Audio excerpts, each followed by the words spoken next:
First, there was ClimateGate, the scandal with hacked emails that suggest scientists have abused data for research on global warming. Now another international climate scandal is emerging that may have an impact on the talks in Copenhagen.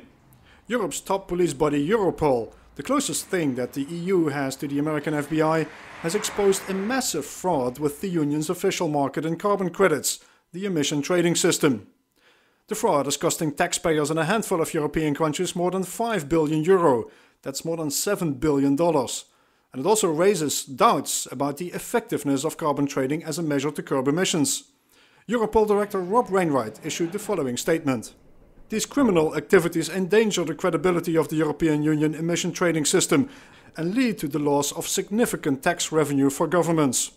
Police authorities in Belgium, Denmark, France, the Netherlands, Spain and the United Kingdom have worked together in what Europol calls a process to identify and disrupt the organized criminal structures behind these fraud schemes. Let's see if I can explain the scheme using this graphic provided by Europol. The fraud is based on what tax experts and investigators call a carrousel fraud with missing traders. This carousel generates money by stealing value-added tax or sales tax from the national governments. The first step of the criminals is to open a trading account with a national carbon registry in the name of a newly registered company.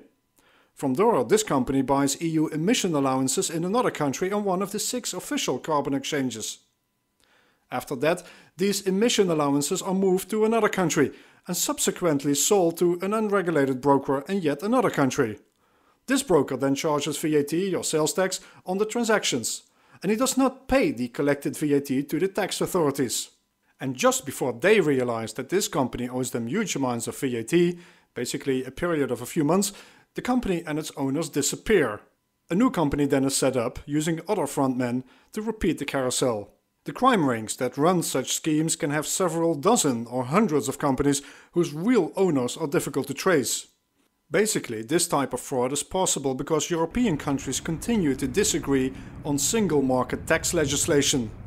Carousel fraud therefore is a constant feature in the European cross-border market. Until recently though, it only happened mostly with shipments of valuable goods such as iPods or flat panel TVs, not with carbon credits. The emission trading system in Europe was set up in 2005 as part of the European Union's efforts to curb emissions of greenhouse gases. This topic now is at the top of the agenda at the UN Climate Summit in Copenhagen this week and next. This unprecedented and massive fraud is likely to prove a major embarrassment for EU negotiators. Raymond Franken, EUX TV.